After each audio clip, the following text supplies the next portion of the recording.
humiliating secret to 500 colleagues. I smiled through tears, knowing in 3 days he'd discover the flash drive I'd hidden in his retirement gift, containing proof of what he'd done to our family. Before I dive into the most painful chapter of my life, I'm curious. Have you ever been betrayed by someone who was supposed to protect you? I still remember shaking as I uploaded those files, wondering if family loyalty should trump personal dignity. If this story resonates with you at all, please hit subscribe so we can share these difficult family journeys together. Now, let me take you back to where it all began. I was always Rick Mitchell's daughter before I was Sarah. For 35 years, I lived in the shadow of my father's towering reputation at Westmore Financial Group. Rick wasn't just any financial executive, he was the Richard Mitchell, the man who transformed a regional investment firm into a national powerhouse through sheer force of will and ruthless determination. Growing up, our sprawling colonial house in Connecticut was filled with awards bearing his name. The study walls were covered with photos of him shaking hands with politicians and business titans. What those walls never displayed were my academic certificates or art competition ribbons. Those were participation trophies, according to my father, not worthy of wall space. Finance is the only field worth pursuing, he'd tell me while reviewing my high school course selections. Art history? Literature? What are you going to do with that, Sarah? Wait tables? When I expressed interest in journalism during my sophomore year of college, he cut my spending money until I switched my major to business. I'm not paying $60,000 a year for you to chase some creative fantasy, he said over the phone. I remember sitting on my dorm room floor crying as I changed my class schedule. After completing my MBA from Wharton, the only university he deemed acceptable, I had dreams of working for a marketing agency in New York. I had interviews lined up with top firms, my portfolio polished to perfection. Why waste your degree at some trendy marketing shop when I can get you a position at Westmore? He asked during Sunday dinner, not really asking. James didn't need convincing. James, my brother, 3 years younger, was always the golden child. While I graduated summa cum laude, James barely managed a 3.0 from state. Yet somehow, he was already on the executive track at Westmore within a year of graduating. Meanwhile, I was placed in the marketing department, a division my father openly referred to as the colouring book department during executive meetings. My mother Elizabeth might have protected me from the worst of his criticism. I have faint memories of her gentle redirections during dinner when Dad would start critiquing my weight or my grades. Rick, tell Sarah about that new client you impressed. Today, she would say, steering the conversation to safer ground. But breast cancer took her when I was 15, and after that, there was no buffer between my father's expectations and my reality. I remember the first marketing campaign I developed for Westmore's new retirement portfolio. I'd worked 80-hour weeks, coordinating with designers and copywriters to create something modern yet trustworthy. The executive team loved it, all, except my father. It looks like every other financial ad out there, he announced in the boardroom.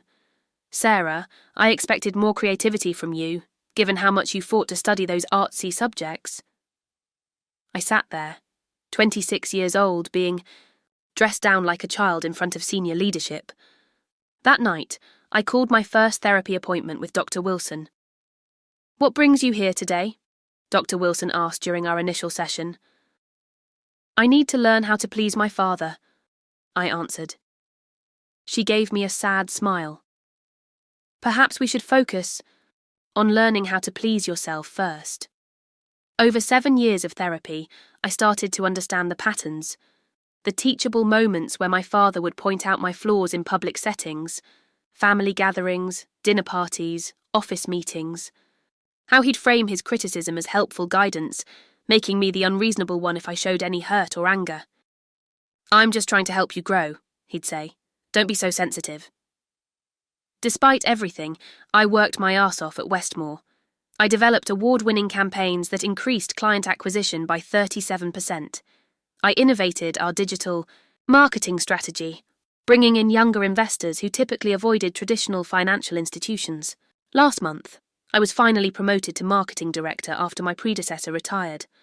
The promotion should have been a moment of validation, Instead, my father's first comment was, "Congratulations," though I suppose someone had to get the position. 2 days after my promotion, Westmore announced my father's retirement.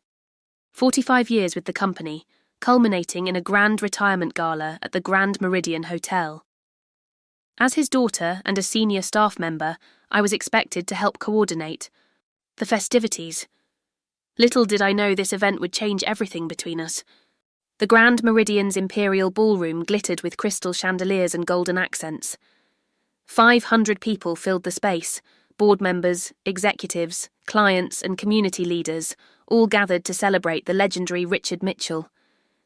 Round tables with crisp white linens surrounded a central stage and dance floor. At the entrance, a 6-foot ice sculpture of the Westmore logo greeted guests. I'd spent weeks helping the events team prepare for this night, insisting on handling the tribute video myself. I interviewed colleagues, gathered photos from throughout his career, and even included childhood videos my mother had preserved. I wanted, despite everything, to make him proud. My black cocktail dress was conservative yet elegant, carefully chosen to meet my father's standards. "Nothing flashy," he'd warned when I mentioned the event. "This isn't about you." I stood, near the back during the cocktail hour, directing staff and ensuring everything ran smoothly. James worked the room like a natural politician, laughing loudly at the CEO's jokes, clapping executives on the back like old friends. "Sarah, darling!" Margaret Westmore, the founder's widow and chairman emeritus, approached with outstretched hands. "This event is simply marvellous. You've outdone yourself." "Thank you, Mrs. Westmore. That means a lot coming from you. Your father must be so proud of your work here, both tonight and with your recent promotion. Marketing director at 35. Exceptional." I smiled tightly. He certainly acknowledged it. Her eyes showed understanding. Margaret had known my father for 40 years. She knew exactly what acknowledged meant in Rick Mitchell's vocabulary. The formal programme began at 8. I took my assigned seat at the family table near the stage, between James and my father's sister, Aunt Catherine. My father sat at the centre, already receiving congratulatory handshakes from passing colleagues. "You look beautiful, sweetheart," Aunt Catherine whispered, squeezing my hand under the table. "Your mother would be so proud of the woman you've become." The CEO gave an opening speech, praising my father's contributions to the company. The CFO followed with humorous anecdotes about their early days together. Then came my video, a 15-minute celebration of Richard Mitchell's career and impact. I held my breath during the video, watching my father's face for any reaction. He maintained his usual stoic expression until a clip of him holding me as a baby, my mother laughing beside them. For just a moment, his facade cracked, revealing something softer. When the video ended, the room erupted in applause. The CEO returned to the podium and introduced my father for his retirement speech. And now, the man of the hour, the financial wizard who helped build Westmore into what it is today, Richard Mitchell. My father approached the stage to a standing ovation.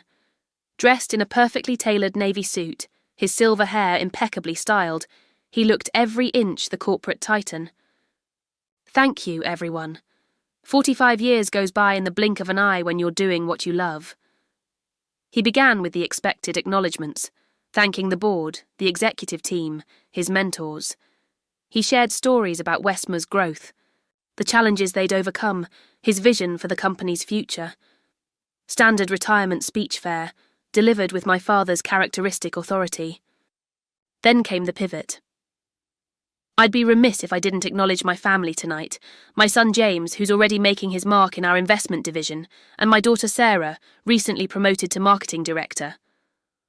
I straightened in my seat, surprised at the acknowledgement.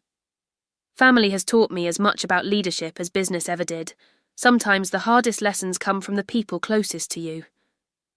Something in his tone made my stomach tighten. Take Sarah, for instance. Always determined to forge her own path, even when that path led to mistakes. The room grew quiet. James shifted uncomfortably beside me.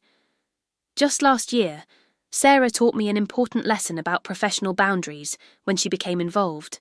With Thomas Becker, the head of our West Coast division, a married man, though Sarah claims she didn't know that at first. My blood ran cold. I'd confided in my father about Tom during a rare vulnerable moment, seeking fatherly advice after discovering Tom's marital status.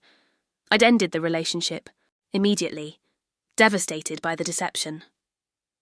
That conversation happened in private in my father's study after I'd spent an hour crying. Now he was broadcasting it to the entire company. These kinds of judgment lapses remind us that credentials alone don't make a leader. Character matters. Discernment matters. 500 pairs of eyes turned toward me. I felt the heat of humiliation spread across my face and chest.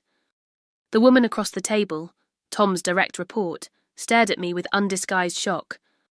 Sarah eventually made the right decision, of course, but not before creating quite a complicated situation, a teachable moment, as I like to call it. He continued speaking, but the words blurred as blood rushed in my ears. Through sheer force of will, I maintained a neutral expression, even managing a self-deprecating smile. Years of practice hiding my true feelings from my father served me well in that moment. When he finally returned to discussing business accomplishments, I excused myself from the table, walking calmly toward the restroom. My heels clicked against the marble floor, each step measured and controlled until I pushed through the bathroom door. Once inside a stall, I pressed my forehead against the cool metal partition and allowed silent tears to fall. My chest heaved, with suppressed sobs. The bathroom door opened. "Did you hear what Rick Mitchell said about his daughter?" A woman's voice. "So awkward. I always thought Sarah was so professional." Another voice, vaguely familiar from accounting. "Sleeping with a married VP. Guess the promotion makes sense now." "Shh. Come on, that's not fair." "I'm just saying it explains a lot. She's always been riding on her father's coattails."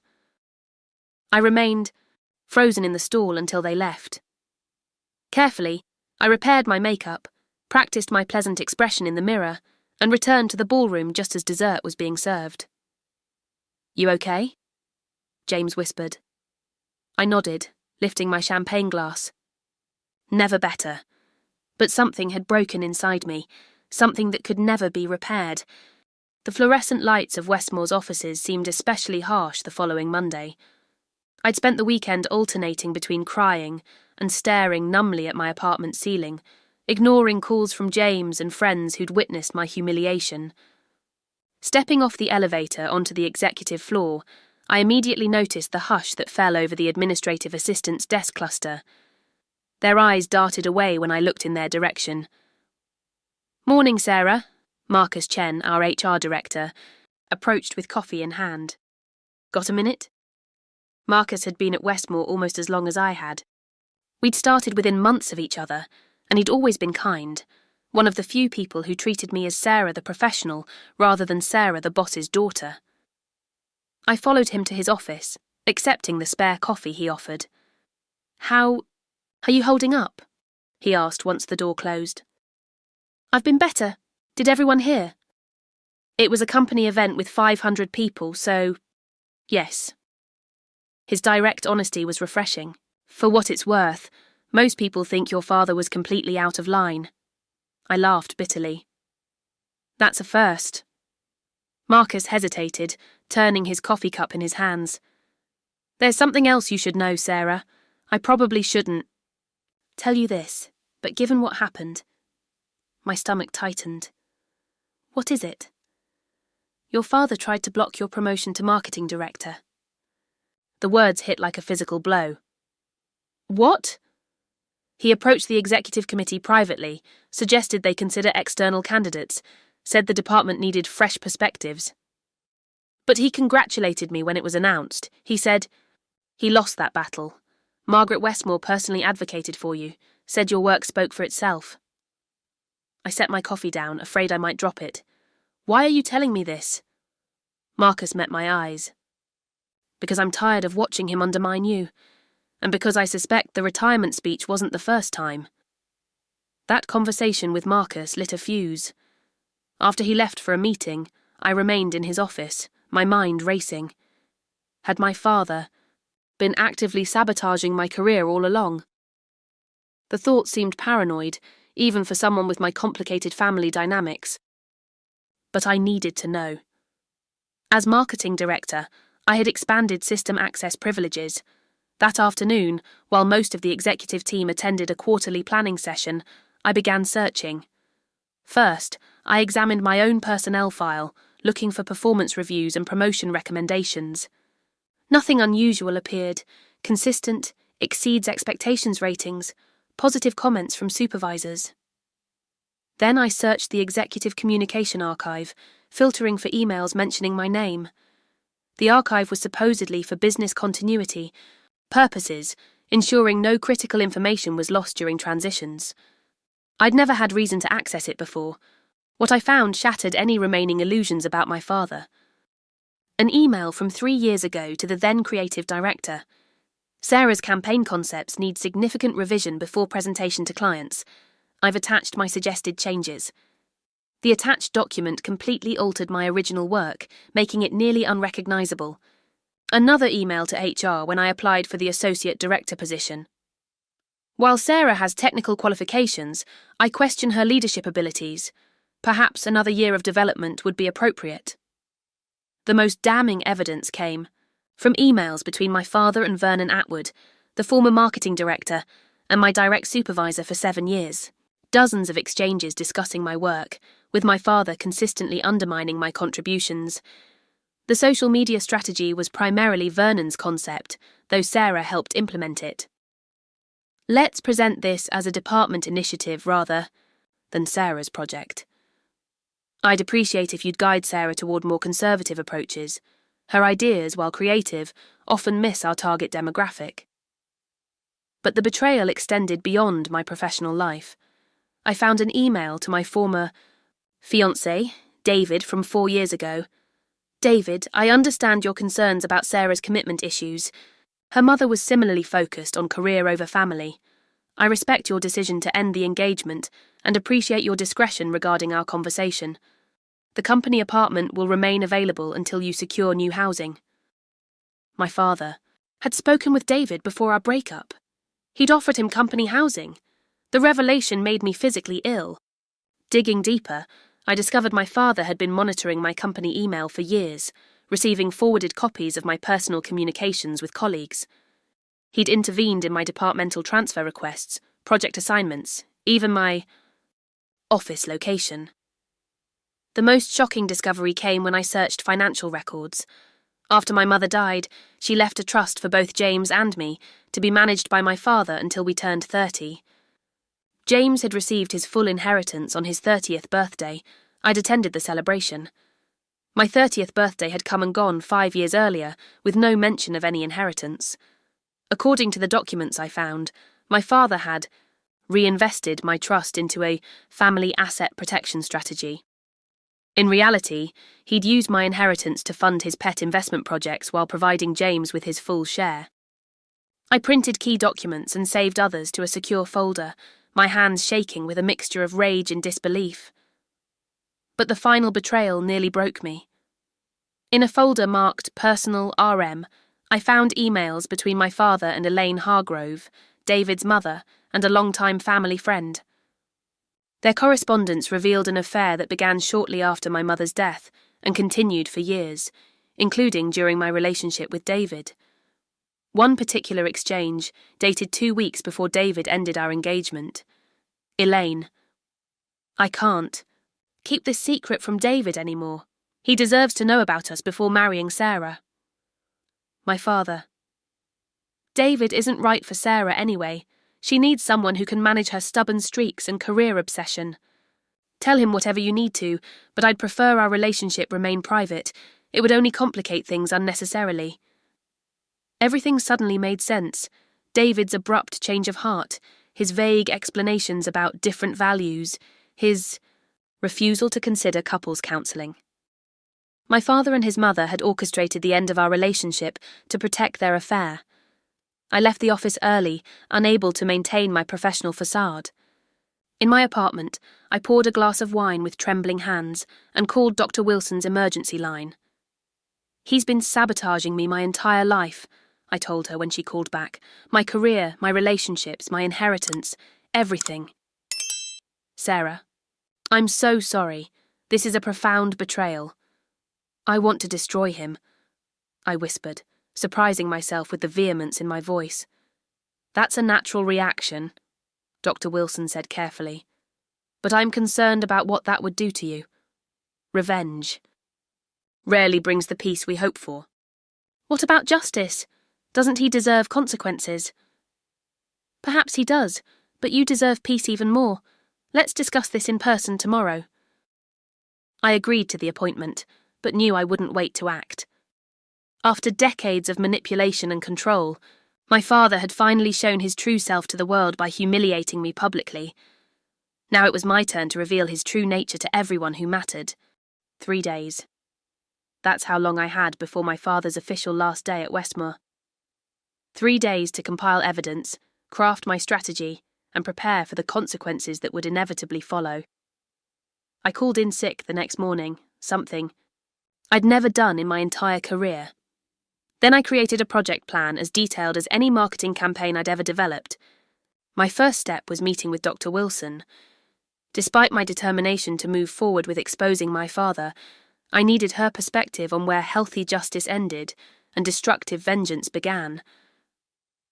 I understand wanting him to face consequences, Dr. Wilson said during our emergency session.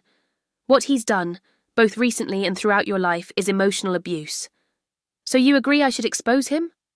She adjusted her glasses thoughtfully. I believe in truth-telling as a healing mechanism, but revenge and truth-telling aren't always the same thing. What's the difference? I asked. Intent and outcome. Are you seeking to heal yourself and protect others from similar harm? Or are you primarily motivated by making him suffer? I considered her question seriously. Both, if I'm being honest. I want him to experience the humiliation he's caused me. But I also want to free myself from his manipulation, and I think people deserve to know who he really is. Then perhaps focus on truth-telling rather than maximizing pain. Share factual information, not exaggerations, and be prepared for the reality that some people may not believe you, no matter what evidence you present. I nodded, taking notes. I don't want to become like him. I don't want to lie or manipulate. That's a crucial distinction. She leaned forward. Sarah, whatever you decide, remember that your worth isn't determined by his recognition or anyone else's response to your truth. You're reclaiming your narrative, not creating a new battlefield. With Dr. Wilson's guidance helping me establish ethical boundaries, I returned home to gather evidence. For 12 hours straight, I organised the documents I'd discovered, categorising them by type of betrayal, career sabotage, financial manipulation, personal relationship interference. I recorded a video statement detailing my experience in my own words, being careful to distinguish between documented facts and my emotional responses. I wanted the evidence to speak for itself wherever possible. By midnight, I realised I needed more information, perspectives from others who might have witnessed my father's behaviour. The next morning, I began reaching out to former colleagues who had left Westmore over the years. Jennifer Alvarez, a former financial analyst who had worked closely with my department, agreed to meet for coffee. Your father blocked my promotion. 3 times, she told me, stirring her latte. When I finally confronted him, he said I should focus on work-life balance since I had young children. I left the following month. Would you be willing to provide a written statement about that experience? She hesitated only briefly.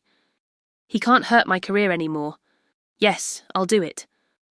Throughout the day, I spoke with 7 former employees. 5 agreed to share their experiences of my father's manipulative leadership style, unethical practices, or inappropriate comments. Their testimonials painted a picture of a man who used people as pawns, discarding anyone who challenged him. My next call was to Thomas Mercer, a retired board member who had often clashed with my father on ethical issues. I'm not surprised, he said when I explained what I'd discovered. Your father was brilliant at financial strategy, but ruthless. In execution, the board censured him twice for pushing ethical boundaries. Did you know that? I hadn't known. Thomas directed me to board minutes documenting questionable financial decisions my father had championed, including several that had been reversed after his initial approval. By the second evening, I had assembled a comprehensive dossier on Richard Mitchell, the real man behind the corporate legend. But I was still missing a critical piece, my mother's perspective. After her death, my father had packed away most of her personal belongings, claiming it was too painful to have constant reminders. I'd been allowed to keep some jewellery and photographs, but her journals, letters, and personal papers had disappeared into the attic of our family home. I still had a key, rarely used. My father was attending a retirement dinner with clients that evening. I knew I'd have at least 3 hours. The attic was dusty and chaotic, filled with decades of accumulated possessions. I found what I was, seeking in a cedar chest beneath a stack of old Christmas decorations, 3 cardboard boxes labelled Elizabeth Personal. My hands trembled as I opened the first box. Inside were my mother's journals, dozens of them spanning from her college years through the final months of her life. I couldn't read them all, but I searched for entries around significant family events and the period before her death. What I found confirmed my worst suspicions while breaking my heart anew. My mother had been aware of my father's controlling behaviour toward me and had tried to shield me as best she could. She'd also documented his affairs, his financial manipulations, and her growing concern about his psychological impact on both her children. A journal entry from 2 months before her death read, "I worry most about Sarah after I'm gone. Rick's criticism is wearing her down, making her doubt herself. He sees her independence as defiance rather than strength. James adapts to Rick's expectations, becoming what his father wants, but Sarah remains steadfastly herself despite the cost. I admire her courage while fearing for her future. I've amended my will to protect her portion of the inheritance, but I know Rick will find ways around my wishes. I've written letters for both children to be given when they're older. They deserve to know they were loved unconditionally by at least one parent." Letters? I searched frantically through the boxes until I found a sealed envelope with my name, in my mother's handwriting. The letter inside, dated 1 month before her death, expressed her pride in me, her concerns about my father's influence, and her hopes for my future. She explicitly mentioned a separate trust she'd established with her brother, my Uncle Peter, as trustee. A trust my father apparently knew nothing about. I photographed key journal entries and carefully returned everything to its original location, taking only my letter and 1 journal volume that documented my father's financial misdeeds regarding my mother's estate. The final piece of my plan involved the presentation method. A simple email would be too easily dismissed or deleted. Printed documents could be thrown away. I needed something my father would definitely engage with, something he couldn't ignore. That's when I remembered his retirement gift. I'd been expected to contribute to the company's official gift, a golf club membership, but I had also prepared a personal gift, a digital photo frame I claimed contained family photos and career highlights. What my father didn't know was that I'd modified the device to include a hidden flash drive and programmed it to switch displays after 72 hours. For the first 3 days, it would show exactly what I'd promised, a rotating display of family, photos and career moments. But on the 4th day, when I would be safely out of town at a marketing conference in Chicago, the display would change to reveal instructions for accessing the flash drive hidden in the frame's base. I can tell you're wondering if this was the right decision. I questioned it myself many times during those planning days.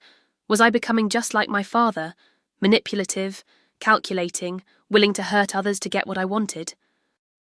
The line between justice and vengeance seemed increasingly blurred. But then I'd remember the retirement speech, the deliberate public humiliation, the years of undermining my work and relationships. I'd think about all the other people he'd hurt throughout his career. And I'd remember my mother's journals, her desperate attempts to protect me even after her death. If you've ever been systematically betrayed by someone who was supposed to love you, you understand the suffocating weight of keeping their secrets. Sometimes exposing the truth isn't about revenge, it's about finally being able to breathe. By the 3rd night, everything was ready. The modified photo frame was wrapped in silver paper with a card expressing generic well wishes. The flash drive contained organised folders of evidence: career sabotage, financial fraud, personal betrayals, mother's documentation, and testimonials. I made 3 backup copies of everything, one stored in a safe deposit box, one with Dr. Wilson, and one encrypted in cloud storage. Whatever happened next, the truth would survive. I also drafted emails to key people: the Westmore Board of Directors, the Compliance Department, my brother James, and a select few family members, scheduled to send automatically the morning after my father would discover the flash drive. As I finalised these preparations, I felt a strange calm replace my initial rage. This wasn't about hurting my father anymore. It was about freeing myself from his shadow once and for all. I wonder if any of you have faced a moment like this, when standing up for yourself feels both terrifying and necessary, when you realise that family loyalty has its limits, especially when that loyalty only flows in one direction. If you have your own story of setting boundaries with toxic family members, I'd love to hear about your experience in the comments. Sometimes knowing we're not alone in these struggles makes them a little easier to bear. Now let me tell you what happened next. The evening after my father's last official day at Westmore Financial, our family gathered for a private dinner at La Maison, his favourite French restaurant in the city. The setting was intimate. Just my father, James, Aunt Catherine, Uncle Robert and me seated around a table in the restaurant's private dining room. Crystal chandeliers cast a warm glow over the antique wooden table, and soft classical music played in the background.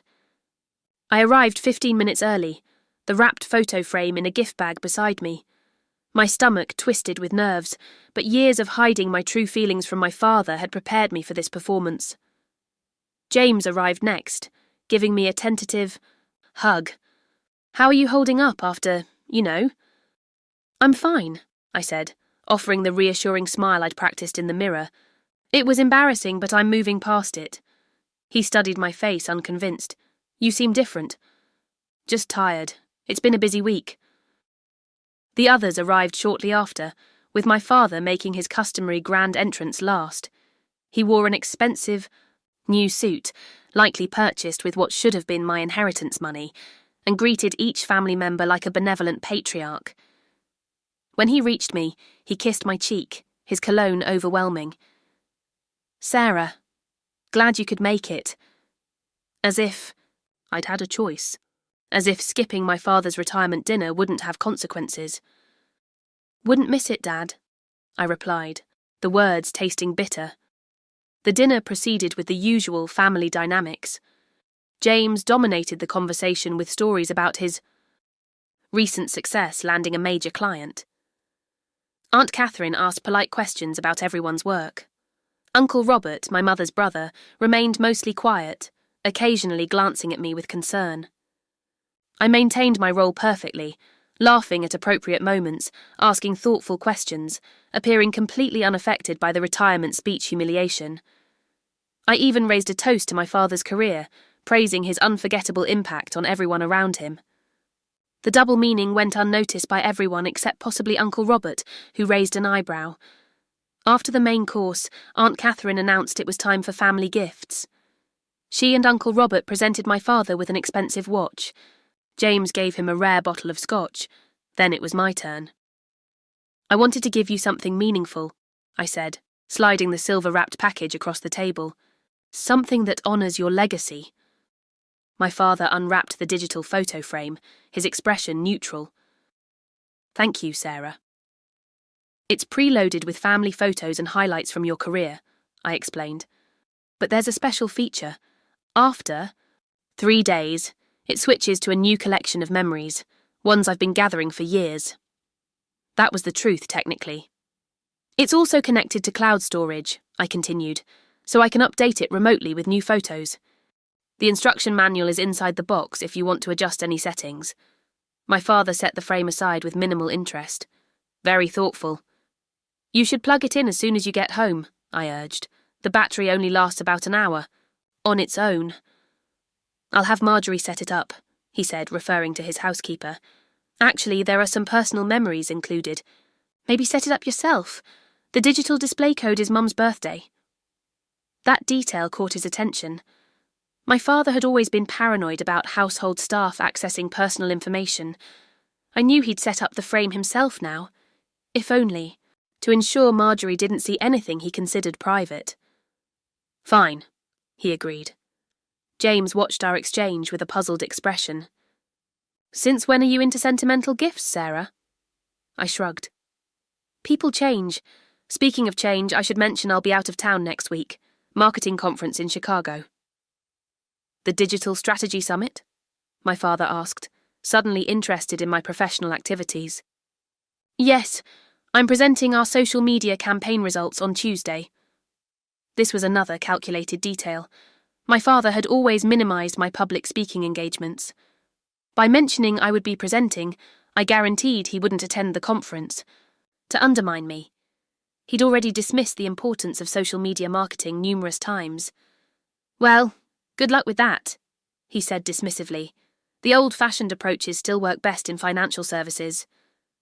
I smiled. That's why I've integrated traditional and digital strategies in my presentation, best of both worlds. Uncle Robert caught my eye across the table. Sounds impressive, Sarah. Your mother would be proud of your innovative thinking. A flash of annoyance crossed my father's face at the mention of my mother. He quickly changed the subject to his retirement plans, golf trips, consulting opportunities, his upcoming Mediterranean cruise. As coffee and dessert were served, I excused myself to use the restroom. Once alone, I leaned against the sink, taking deep breaths. The performance was draining but necessary. Just a few more hours of pretending, then I could retreat to prepare for my trip. When I returned, James was waiting in the hallway. What's really going on with you? He asked, blocking my path. You're being weird. I told you, I'm fine. No, you're not. You haven't been fine since Dad's speech, and this sudden trip, this strange gift, something's up. I sighed. James and I had never been close. My father had ensured that by constantly positioning us as competitors rather than allies. But in that moment, I almost told him everything. Almost. I'm just trying to move forward, James. Create some distance and perspective. He studied me for a long moment. Sarah, whatever you're planning, I'm not planning anything. I'm giving Dad a retirement gift and attending a conference. That's it. You're a terrible liar. You always have been. His tone wasn't accusatory, just matter of fact. Just be careful, okay? Dad isn't always fair to you, but he's still our father. The protective instinct toward our father, even after witnessing my public humiliation, spoke volumes about the family dynamic my father had created. James was as much a victim of my father's manipulation as I was, just in a different way. I know who he is, I said quietly. Better than you think. We returned to the table in uncomfortable silence. The remainder of the evening passed in, a blur of forced pleasantries and superficial conversation. When we finally said our goodbyes outside the restaurant, my father held me a moment longer than usual. I know I'm hard on you, Sarah. It's only because I see your potential. In the past, those words would have given me hope, made me believe that somewhere deep down he truly cared. Now I recognized them for what they were, another manipulation tactic. I know, Dad. That's why I wanted my gift to be special. Promise, you'll set it up tonight. If it's that important to you, fine. It is. And remember, Mum's birthday for the display code. As I watched his car pull away, I felt no triumph, no satisfaction. Just a hollow certainty that I was doing what needed to be done. Back in my apartment, I confirmed my flight to Chicago for Sunday afternoon. The timing was precise. My father would discover the flash drive Monday evening, giving me a solid alibi and physical distance when the revelation occurred. I sent a final text to my father. Hope you enjoy the frame. Each photo has a special memory attached. Looking forward to hearing your thoughts when I'm back from Chicago. His reply came quickly. Frame is on my desk. Pictures are fine. Have a productive trip. No, thank you. No acknowledgement of the effort. Just fine. The same dismissive response he'd given to every achievement throughout my life. It was the last normal communication we would ever have. I slept surprisingly well that night, better than I had in years. The weight of secrets and suppressed truths was lifting. For the first time since my mother died, I felt like I was honouring her memory properly by finally standing up for myself. The next morning, I made final preparations for my trip, checked that all scheduled emails were set correctly, and called Dr. Wilson to confirm our virtual appointment for Monday evening. "Are you certain about this course of action?" she asked. "I am. It's not about revenge anymore. It's about truth." "And how do you feel?" I considered the question carefully. "Lighter, like I can finally stop performing the role of the dutiful daughter." "That's a significant realization, Sarah. Whatever happens next, remember that your worth isn't determined by his response." Those words would become my mantra in the difficult days ahead. Sunday afternoon, I boarded my flight to Chicago, leaving behind the photo frame that was silently counting down to Monday evening. In less than 36 hours, everything would change. The flash drive hidden in the digital photo frame contained 5 meticulously organized folders, each documenting a different aspect of my father's betrayal. I had spent hours ensuring the evidence was comprehensive yet accessible, with summary, documents for each section and clear file naming conventions. The first folder was labelled Career Sabotage and contained evidence of my father's systematic undermining of my professional development at Westmore Financial. The documents included forwarded emails showing my father instructing my supervisors to modify my work before presentation, performance review drafts with positive comments about my leadership that were removed in final versions, emails between my father and the executive committee opposing my promotion to marketing director, documentation of project ideas I'd presented that were later implemented under someone else's name, a spreadsheet tracking 23 instances where my father had taken credit for my department's successful campaigns, voice recordings from 2 meetings where my father dismissed my contributions in front of colleagues, statements from former employees describing how my father had undermined my authority, email threads showing my father redirecting my high-profile assignments to other team members. The summary document for this section included a timeline of my career at Westmore alongside specific sabotage incidents, highlighting the pattern of interference. The second folder, Financial Fraud, was potentially the most damaging from a legal perspective. It contained my mother's original will specifying equal distribution of assets between James and me, trust documents showing my inheritance should have been distributed when I turned 30, bank statements revealing my father's redirection of my trust funds into his personal investment accounts, emails between my father and his financial advisor discussing how to legally restructure my inheritance, documentation of the separate trust my mother had established with Uncle Robert that my father had attempted to access, comparative analysis of James's received inheritance versus my withheld funds, property, records showing my father had purchased a vacation home using my trust money, an accountant's confidential assessment, which I'd paid for privately, confirming misappropriation of approximately $850,000. The third folder was labelled Personal, Betrayals, and contained the most emotionally painful evidence. Email exchanges between my father and my ex-fiancé David in the weeks before our breakup. Documentation of my father offering David continued employment and housing after ending our engagement. Extensive correspondence between my father and Elaine Hargrove, David's mother, revealing their long-term affair. Evidence that my father had shared private information about me with Elaine. Messages showing my father had interfered in 3 other relationships before David. Records of my father monitoring my personal communications through company servers. Evidence that he had hired a private investigator to follow me during a vacation with friends. Statements from family friends describing how my father had systematically isolated me after my mother's death. The fourth folder, Mother's Documentation, was the most personally significant.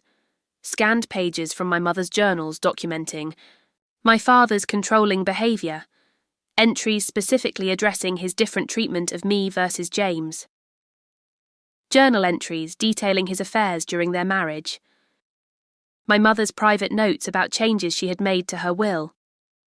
To protect me. The letter she had written to me before her death, expressing her concerns about my father's influence.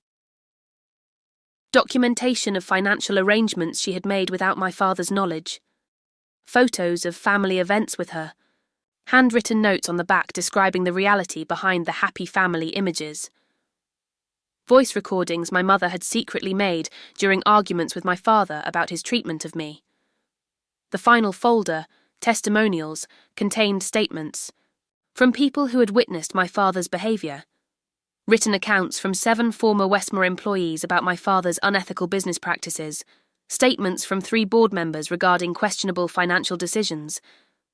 Testimony from family friends who had witnessed his controlling behaviour. Letters from 2 of my former boyfriends describing my father's interference in our relationships. A statement from my therapist, with my written permission, about the psychological impact of my father's emotional abuse. A detailed account from Uncle Robert about his observations of my father's behaviour since my mother's death. A video interview with Jennifer Alvarez detailing how my father had blocked her promotion due to her gender. A comprehensive statement from me explaining the pattern of control and manipulation throughout my life. At the root level of the flash drive was a single Word document titled, "Read Me First." This file explained the organisation of the evidence and included a personal statement. "Dad, this isn't about revenge, it's about truth. For decades, you've controlled the narrative of our family and my life. You've presented yourself as the supportive father while actively undermining my career, stealing my inheritance and sabotaging my personal relationships. The evidence in these folders is unaltered and factual. I haven't manipulated or exaggerated anything. The truth speaks for itself. I don't expect an apology. I don't even expect you to acknowledge what you've done. This is simply me reclaiming my story and setting the record straight." By the time you read this, the same information will have been shared with the Westmore Board of Directors, Compliance Department, and key family members. This isn't negotiable or open to your typical manipulation tactics.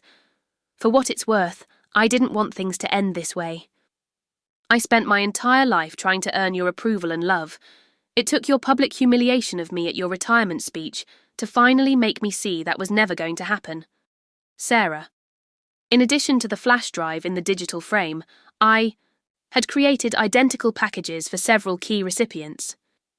James would receive his copy via certified mail scheduled for delivery Tuesday morning. The Westmore Board of Directors would receive theirs through secure corporate channels. Uncle Robert already had his copy, delivered personally during a private meeting before my departure. The Compliance Department at Westmore would receive a redacted version focusing solely on financial improprieties. My attorney held a complete copy in case of legal repercussions. Each recipient's package was customised slightly, with cover letters explaining why they were receiving this information and what sections were most relevant to them. For James, I included a separate letter. "James, I know this will be difficult to process.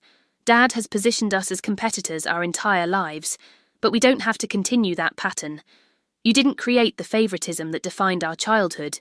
He did. I'm not sharing this to hurt you or damage your relationship with Dad. I'm sharing it because we both deserve to know the truth about our family. Mum wanted us to support each other. The attached journal entries show how concerned she was about Dad's manipulation of both of us. Whether you believe the evidence or not is your choice. I've verified everything multiple times and stand by its authenticity. I hope someday we can have an honest conversation about our shared experiences. Your sister, Sarah." For the Board of Directors, the focus was professional. To the Westmore Financial Board of Directors, I regret that my first direct communication with you must be under these circumstances.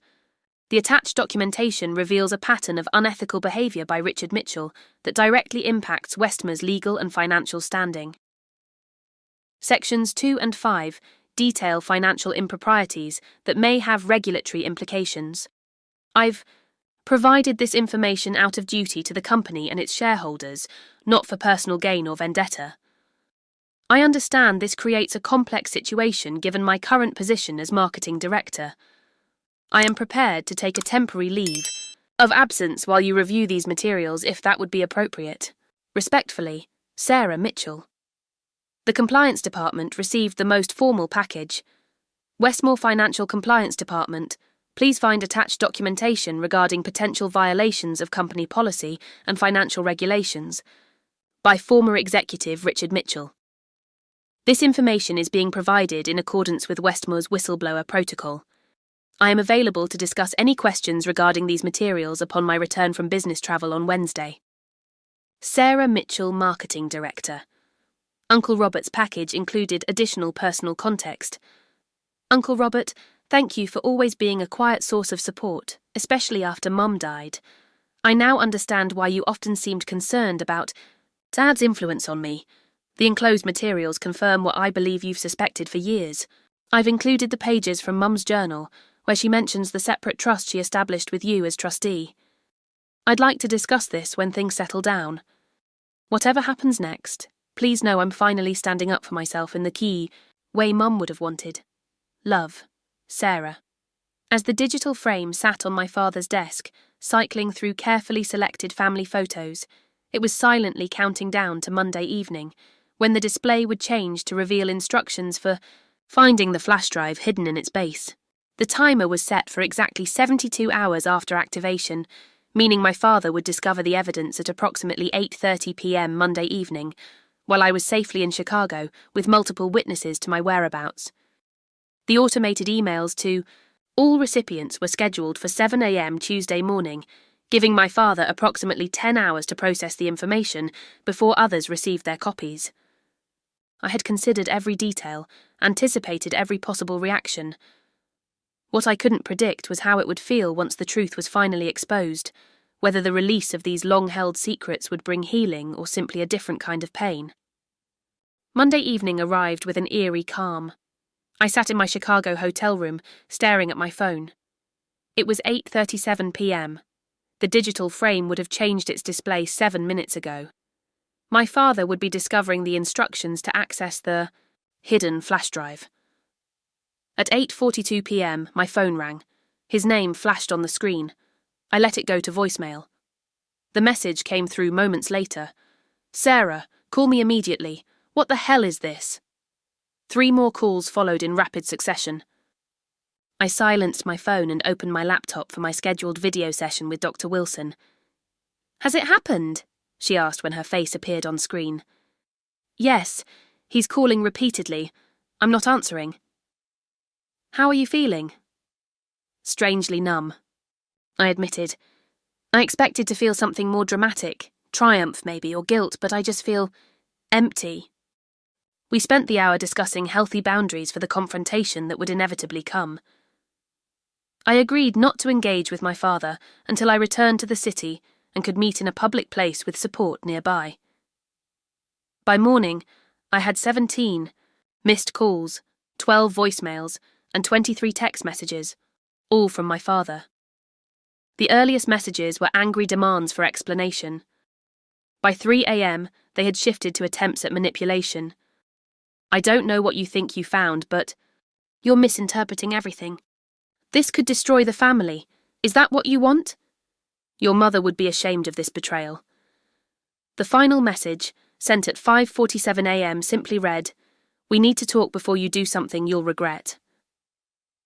Too late. At 7 a.m, the automated emails delivered copies of the evidence to everyone on my list. By 7:30 a.m, my phone was lighting up with messages from other recipients. James. What the actual fuck, Sarah? Is this real? Dad's saying you're having some kind of breakdown. Margaret Westmore. Sarah, I've received your materials. The board is convening an emergency meeting at 11 a.m. Please call me when you can. Uncle Robert. I always suspected, but never had proof. I'm so sorry, kiddo. I'm here when you're ready. To talk. The Westmore Compliance Director. Ms. Mitchell, we've received your documentation and have initiated our whistleblower protection protocols. Please secure any additional evidence you may have. By noon, word had spread throughout Westmore's executive ranks. Marcus texted, Holy shit, Sarah. The office is in chaos. Rick's attorney showed up demanding access to his old emails. Board members are huddled in the conference room. What did you do? I maintained my silence, attending my conference sessions. As planned, presenting my marketing strategy to industry colleagues who had no idea of the corporate earthquake I'd just triggered. That evening, James called again. This time, I answered. Dad showed me the evidence, he said, his voice tight. He says you manipulated the emails, that you're trying to destroy him because of the retirement speech. Do you believe him? I asked quietly. A long pause. I don't know what to believe. The stuff about Mum's trust. I had no idea you never received your inheritance. That's just one piece of it, James. And the affair with David's mother? Is that part true? All of it's true. I verified everything multiple times. He exhaled heavily. Jesus, Sarah, why didn't you ever say anything? Would you have believed me over Dad? Be honest. Another silence.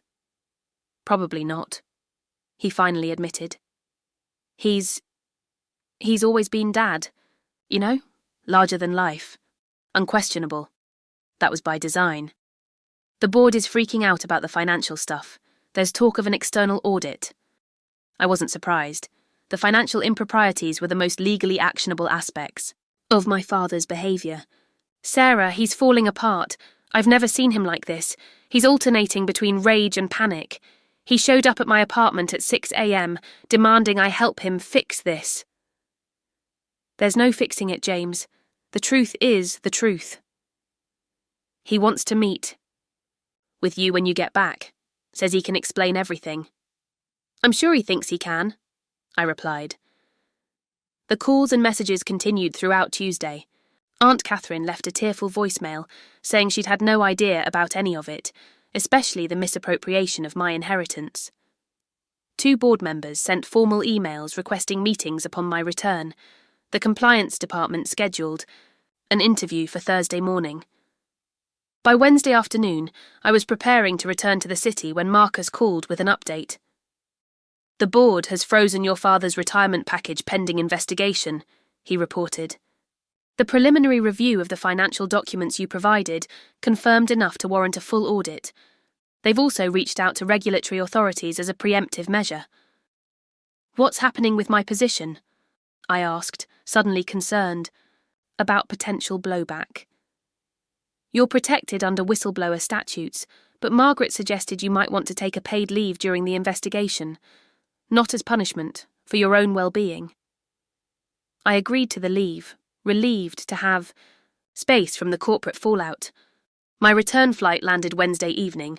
As I exited the secure area, I half expected to see my father waiting, ready to confront me. Instead, Uncle Robert stood near baggage claim, a reassuring presence. Thought you might want some backup, he said, hugging me. Your father's been trying to find out when you'd return. How bad is it? Bad enough. He's called every family member trying to build support. Most are just shocked, trying to process it all.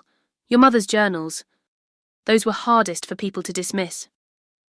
Has he admitted to anything? Uncle Robert shook his head. He's claiming misunderstandings, contexts removed, evidence manipulated. Classic Rick. Deny, deflect, discredit. And the trust Mum set up with you? A flicker of discomfort crossed his face. I should have told you years ago. Elizabeth made me promise to protect that money until you were truly independent from your father. I've been managing it, growing it. It's ready whenever you are. Tears welled in my eyes. The first I'd shed since implementing my plan. My mother had tried to protect me, even from beyond the grave. And she'd succeeded, through her brother's loyalty. Uncle Robert drove me to a hotel rather than my apartment. Your father went there looking for you yesterday, he explained. Better to stay somewhere he won't think to check. I spent Thursday, morning with the compliance team, walking through the financial documentation and answering their questions. By afternoon, news had spread through company channels that Richard Mitchell was under investigation for financial improprieties and ethical violations. James texted, Dad's attorney advised him not to contact you directly anymore. He's freaking out about the board freezing his retirement package. Then, hours later, the audit team found more than what you even included. There's a pattern going. Back years. Friday morning brought news that the board had referred my father's case to federal authorities for potential securities violations. His carefully constructed reputation was unravelling thread by thread. Professionally, the consequences were swift and severe. Personally, the impact rippled through family connections and social circles. Longtime family friends chose sides. Country.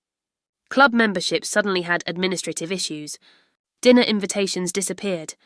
My father made one last desperate attempt to regain control. He called a family meeting at his home, inviting everyone except me. According to James, who attended briefly, my father presented a slideshow titled Sarah's Misunderstandings, attempting to reframe the evidence as benign actions taken for my own good. It was painful to watch, James told me over coffee the following week. No one was buying it. Aunt Catherine actually stood up and left in the middle, said she couldn't listen to any more lies. By the second week, my father had retreated from public view entirely. His attorney issued a statement that Mr. Mitchell was cooperating with all investigations and looked forward to clearing his name. His house went dark, blinds drawn, security system upgraded. The third week brought news that the federal investigation had expanded to include my father's handling of certain client accounts. Former colleagues began distancing themselves publicly, issuing carefully worded statements about their limited involvement in his department's decisions. Through it all, I maintained my distance, processing the seismic shifts with Dr. Wilson's help. What surprised me most wasn't the professional consequences. I'd anticipated those. It was the personal transformation I was experiencing. For the first time in my life, I felt free. The constant need for approval, the second guessing, the fear of disappointing my father, it all began to fade. I started making decisions based solely on my own values and desires, a novel experience, at 35. 1 month after the revelation, James called with news that our father had shown up at his apartment, looking haggard and desperate. He wanted me to arrange a meeting with you, James said. He says he's ready to apologise. Do you believe him? A pause. No.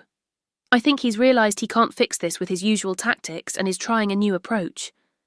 I considered the request. Carefully. Part of me wanted to refuse, to maintain the clean break I'd established. But another part recognised that a final conversation might provide closure, for me, if not for him. Tell him I'll meet him, I decided, but on my terms. During the weeks following my return from Chicago, as my father's carefully constructed world crumbled, I experienced my own metamorphosis. The changes were both subtle and profound, unfolding in quiet moments when I least expected them. The first change I noticed was physical. The persistent tension headaches that had plagued me for years, so constant I'd stopped registering them as abnormal, suddenly vanished. My sleep improved dramatically. The grinding jaw pain from unconscious, teeth clenching disappeared. Your body is releasing years of stored stress, Dr. Wilson explained during one of our sessions. When we're constantly in survival mode around toxic people, our nervous systems never fully relax. What you're experiencing is your system finally recognizing you're safe. My apartment became a sanctuary rather than just a place to sleep between workdays. With my paid leave from Westmore providing unexpected free time, I redecorated, replacing the neutral, inoffensive decor I'd chosen to avoid my father's criticism with colours and patterns that brought me joy. The living room walls, previously beige, now glowed a rich teal. Abstract art, a passion I'd abandoned in college at my father's insistence, adorned the walls. One rainy afternoon, I found myself clearing out my closet, discarding the conservative wardrobe I'd cultivated to meet my father's standards of professional appearance. The structured suits, sensible pumps and muted colours gave way to clothes, chosen purely for my own pleasure, comfortable, colourful, expressive. Marcus visited during my third week of leave, bringing office updates and genuine concern. You look different, he said, studying me across the coffee table. More present, Somehow, I smiled, I feel different, like I've been holding my breath for decades and finally remembered how to exhale. The compliance team wants you to know they're impressed with your documentation. Very thorough, very professional. Will there be criminal charges? I asked. Marcus nodded grimly. The federal investigation uncovered patterns of financial manipulation beyond what you documented. The US Attorney's Office is involved now.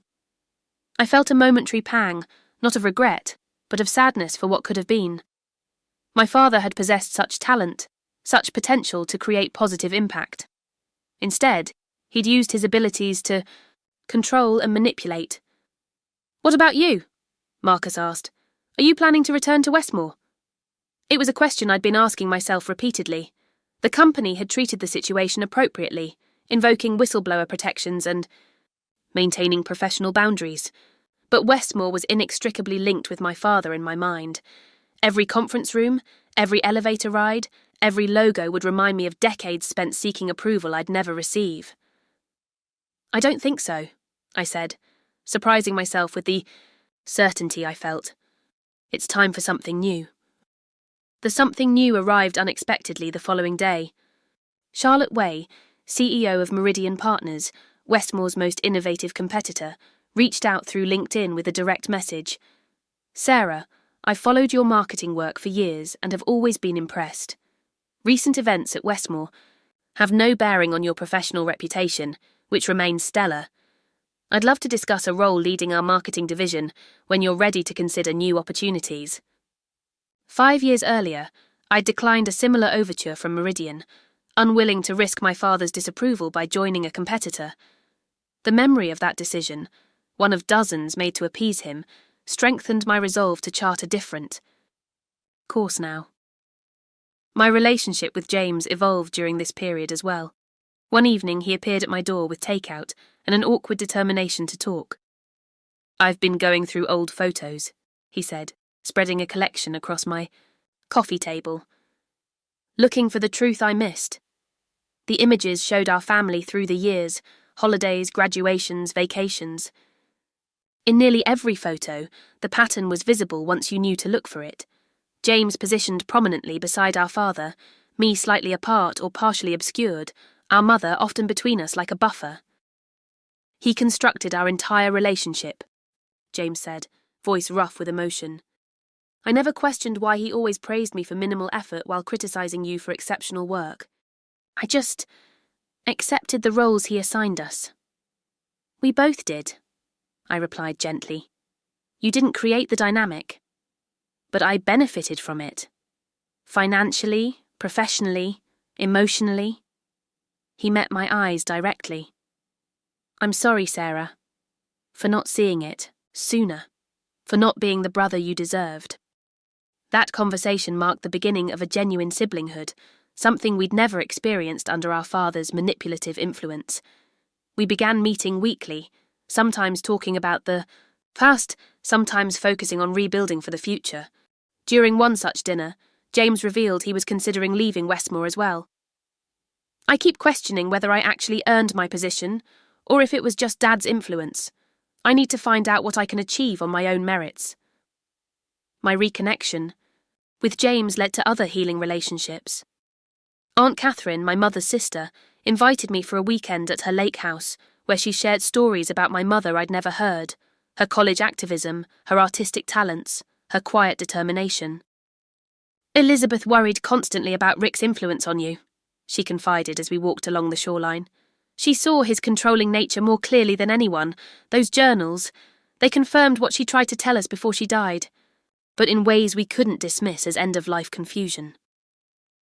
One of the most unexpected changes came in my connection to my mother.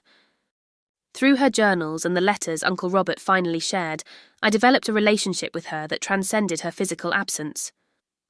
Her words validated my experiences, offered guidance she hadn't been able to provide in person, and revealed a woman of remarkable courage and foresight. You were always the stronger one, she had written in her final letter to me. Rick saw that strength as a threat. I see it as your salvation. Trust yourself, Sarah. Your instincts are sound. Your heart is true, When the time comes to stand your ground, remember I am standing with you. Those words became a touchstone as I navigated my new reality. Professional opportunities continued to emerge. Beyond Charlotte Way's offer from Meridian, I received inquiries from 3 other financial marketing firms and 2 fintech startups. The freedom to consider these options without calculating my father's reaction was exhilarating and terrifying. Dr. Wilson helped me recognize that my hesitation stemmed from unfamiliarity with autonomous decision-making rather than actual uncertainty. "You've spent your life filtering choices through the lens of your father's approval," she observed. "It's natural to feel adrift when that external reference point is removed. This is an opportunity to develop your internal compass." That perspective helped me approach the decision methodically. I created a matrix of what mattered most to me in my next professional chapter: creative freedom, ethical leadership, work-life balance, growth potential, and mission alignment. After interviewing with all 6 companies, Meridian Partners emerged as the clear match. Their marketing approach valued innovation over tradition, their leadership team included several women in key positions, and their flexible work policies acknowledged employees as whole people with lives beyond the office. When I accepted Charlotte's offer as Executive Marketing Director, with a substantial salary increase and equity options, I experienced none of the anxiety that had accompanied previous career moves. For the first time, my professional decision felt entirely my own. My personal growth extended to relationships as well. I reconnected with friends who had drifted away during my years of work-centered existence. I joined a community art class, rediscovering the joy of creative expression I'd abandoned at my father's urging. Most significantly, I began dating again, approaching relationships with new awareness of healthy boundaries and authentic connection. I no longer sought partners my father would approve of, instead focusing on genuine compatibility and mutual respect. Through it all, I maintained my distance from my father. His attempts at contact grew less frequent as the legal consequences of his actions intensified. According to James, he vacillated between rage, self-pity, and calculated attempts to rebuild his narrative. The federal investigation expanded to include tax evasion charges related to the misappropriation of my inheritance.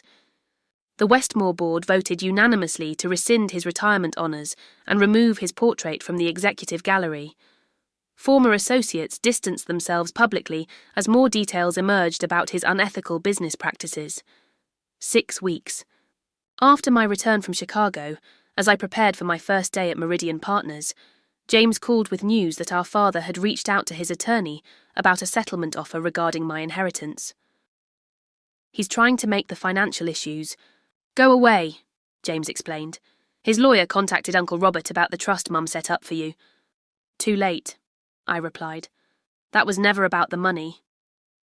"I know, but I think he's finally realizing he can't control the narrative anymore. He's asking to meet with you, says he wants to explain his side before things go any further." I considered the request carefully. The Sarah who had existed 2 months earlier would have jumped at any opportunity for paternal acknowledgement or explanation. That Sarah no longer existed. "What do you think?"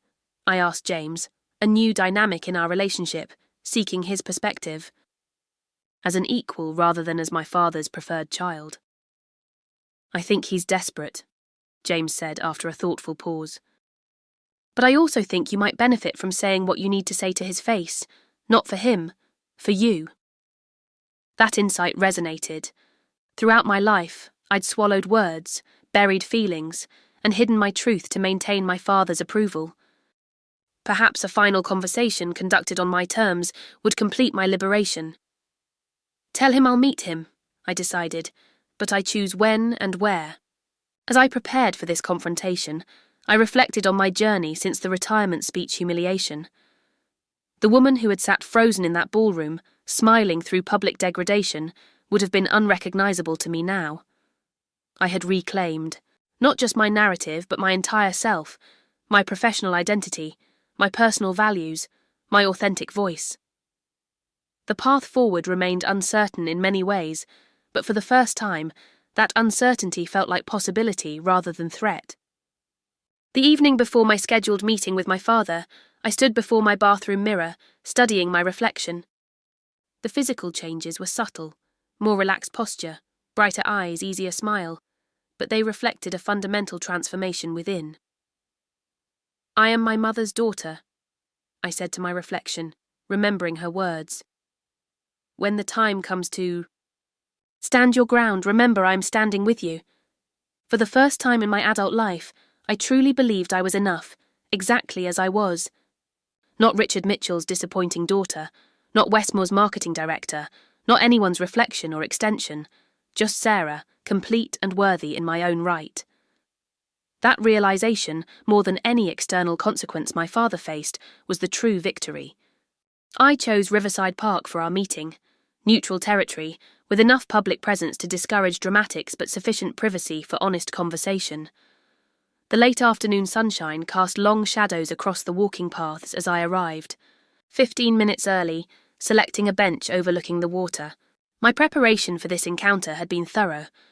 I'd role-played various scenarios with Dr. Wilson, established clear boundaries with James about what information I was willing to receive from our father afterward, and even rehearsed exit.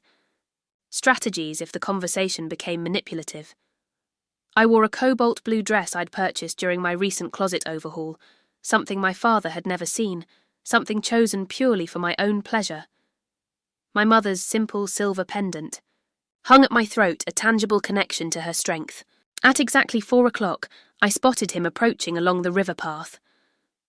My breath caught momentarily. The physical transformation in my father was shocking. Richard Mitchell had always been the embodiment of powerful presence, impeccably groomed, expensively dressed, posture radiating authority. The man walking toward me looked diminished. His designer suit hung loosely on his frame. His normally perfect silver hair appeared unwashed. Deep lines etched his face, and the confident stride had been replaced by a tentative gait. For a moment, I felt an unwelcome pang of pity. I breathed through it, remembering Dr. Wilson's warning. Compassion is appropriate, taking responsibility for his feelings is not. He spotted me and paused briefly before continuing forward. I remained seated, not rising to greet him, a small but deliberate choice. Sarah. He stood awkwardly before the bench, clearly expecting me to invite him to sit. After a moment of silence, I gestured to the space beside me. Dad. He lowered himself onto the bench, maintaining careful distance between us. Up close, the changes were even more apparent. His eyes, usually sharp and assessing, appeared clouded with exhaustion. You look well, he offered, his voice rougher than I remembered. I am well. Silence stretched between us. In the past, I would have rushed to fill it, to ease his discomfort. Today, I waited. Your brother said you're starting at Meridian next week, he finally continued. Executive Marketing Director. Congratulations. Thank you. More silence. A jogger passed. Birds called from nearby trees. My father cleared his throat. I assume you know the federal investigation has expanded. Tax evasion, securities fraud. They're talking about criminal charges. I nodded but offered no response. My attorney thinks we can reach a settlement on the inheritance issues, he continued, slipping into business mode. If you're willing to sign an NDA regarding the personal matters, we could... I didn't come here to negotiate, I interrupted. There will be no NDA, no settlement discussions. The financial issues are between you and the authorities now. His jaw tightened, a familiar precursor to anger. Then why did you agree to meet? Closure, I said simply. For me, not for you. Sarah, you have to understand. No, I cut him off again, my voice calm but firm. I don't have to understand anything. For 35 years I tried to understand. I twisted myself into knots trying to comprehend why my father, who should have been my greatest advocate, consistently undermined, criticized, and sabotaged me. His eyes darted away, unable to hold my steady gaze. What I eventually understood is that your behavior was never about my shortcomings. It was about your own insecurities, your need for control, your inability to see me as a person separate from yourself. That's not fair, he protested. I pushed you because I saw your potential. I wanted you to be exceptional. No. You pushed me because you couldn't tolerate my independence. You saw my potential as a threat rather than a source of pride. He shook his head dismissively, the gesture so familiar it almost made me smile. Even now, facing the consequences of his actions, Richard Mitchell couldn't conceive of being wrong. Let me ask you something, I said, shifting slightly to face him directly. Did you ever, even once, consider how your actions affected me? Not how they would shape me into what you wanted, but how they made me feel as a human being? His silence was answer enough. You humiliated me at your retirement speech, I continued. You took a private vulnerability I shared with you and weaponized it in front of hundreds of colleagues. Did you think about what that would do to me professionally, personally? I was trying to illustrate a point about judgment. You were asserting control, I corrected. I had achieved something you couldn't undermine directly, my promotion, so you undermined me personally instead. A muscle jumped in his jaw, but he remained silent. That night broke something in me, I admitted. But it also freed me, because I finally saw with perfect clarity that nothing I ever did would be enough. No achievement, no sacrifice, no compromise would ever earn your genuine approval or protection. That's not true, he insisted, but the protest sounded hollow even to my ears. It is true, I said quietly. The evidence speaks for itself. You sabotaged my career while pretending to support it. You stole my inheritance while acting as its protector. You interfered in my relationships while claiming to want my happiness. For a moment, anger flashed in his eyes, the familiar intimidation tactic that had silenced me countless times before. But when I didn't flinch or look away, the fire faded, replaced by something I'd never seen in my father's expression. Uncertainty. What do you want from me, Sarah? He asked, his voice suddenly tired. An apology? Money? My professional destruction is nearly complete. What more are you looking for? The question hung between us as I considered my honest answer. I don't want anything from you, I finally replied. That's what you don't understand. For my entire life, I wanted your approval, your respect, your unconditional love. I don't want those things anymore because I've realized they were never available to me. He flinched as if I'd struck him. I came today to tell you that I forgive myself, I continued. I forgive myself for believing I was somehow deficient. I forgive myself for accepting your narrative about who I was and what I deserved. I forgive myself for staying silent for so many years. And me? He asked quietly. Do you forgive me? The question surprised me. In all my preparation with Dr. Wilson, we'd never anticipated my father asking for forgiveness. I don't know, I answered. Honestly, forgiveness requires accountability. You'd need to genuinely understand and acknowledge the harm you caused. I'm not sure you're capable of that. We sat in silence for several minutes, the river flowing steadily before us, people passing on the walking path behind our bench. In that silence, I felt a shift, not reconciliation, but a rebalancing of power that had been disproportionately his for decades. I was jealous, he said suddenly, the words so unexpected I wasn't sure I'd heard correctly. What?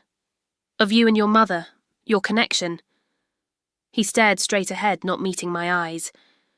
Elizabeth understood you in ways I never could. You were so much like her, creative, intuitive, strong-willed. I felt excluded. The admission was so human, so ordinary compared to the mythology I'd built around his motives, that it momentarily disarmed me. So you punished me for it? He shook his head slowly. I didn't see it that way. I thought I was correcting a course, making you practical, making you like me. It seemed necessary. It wasn't, I said simply. No, he exhaled heavily. It wasn't. Another silence fell between us, less charged than before. The financial improprieties, I finally said, those weren't about me. No. He straightened slightly, professional mask slipping back into place. Those were complicated situations. They were crimes, I corrected gently. And they're not why I'm here today. He nodded once, accepting the boundary. James tells me you're starting at Meridian next week, he said, changing the subject. Charlotte Way has a solid reputation. Smart choice. The comment was so normal, so fatherly that I almost laughed at the incongruity. Yes, I'm looking forward to it. You'll do well there. He cleared his throat. You would have done well anywhere. Your work at Westmore was exceptional, despite my interference. The closest thing to acknowledgement I'd ever received from him. Too little, too late, yet somehow still meaningful in its way. Thank you for saying that. He checked his watch, a nervous habit I recognised from childhood dinner tables. I should probably go. My attorney is expecting an update. About the NDA that isn't happening, I clarified. A ghost of a smile touched his lips. Yes, about that. He stood, suddenly, awkward again.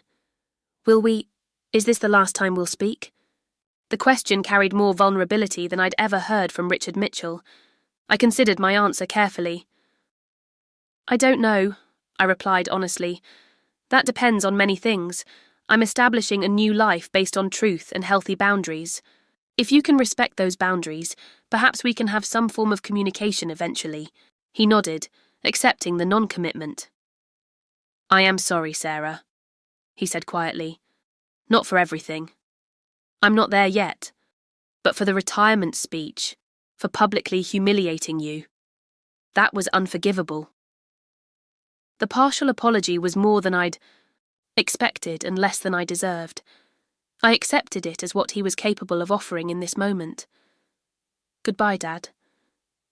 Goodbye, Sarah. I remained on the bench as he walked away, his figure gradually disappearing along the river path.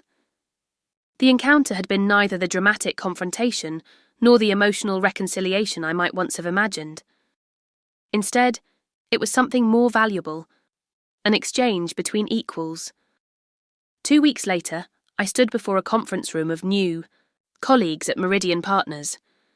Charlotte Way had just completed my introduction as the new executive marketing director, and 30 expectant faces turned toward me, waiting for my opening remarks.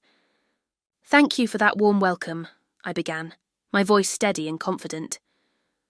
I'm excited to join Meridian at this pivotal moment in financial services marketing. Before I outline my vision for our department, I want to share a core principle that will guide my leadership. Authenticity drives connection. As I continued my presentation, I felt completely present in a way I'd never experienced professionally. No more calculating how my father would judge each word. No more second-guessing my instincts. No more diminishing my ideas to avoid threatening fragile male egos. Just Sarah Mitchell, speaking her truth with clarity and purpose. The meeting concluded with enthusiastic questions and engaged discussion. As people filed out, Charlotte lingered. Behind. Impressive start, she said. The team's energized. You bring a fresh perspective we've needed. Thank you for taking a chance on me, given the circumstances. She waved away my concern. I didn't hire Richard Mitchell's daughter. I hired Sarah Mitchell, the marketing strategist whose campaigns I've admired for years. The fact that you had the courage to expose unethical behaviour only confirmed your integrity. We walked together toward my new office, a corner space with windows overlooking the city.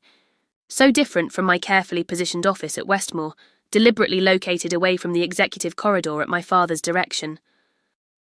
By the way, Charlotte added, your brother submitted his resume last week. Impressive credentials. I smiled, thinking of James's journey toward his own independence. He's more talented than he realises. My father's shadow obscured that for both of us. Well, Meridian evaluates people on their own merits. I'll have HR schedule an interview. As Charlotte departed, I paused in my office doorway, taking in the blank canvas before me. The space represented everything I'd fought for, Professional recognition based on talent rather than nepotism, freedom from manipulation, the opportunity to create something authentic.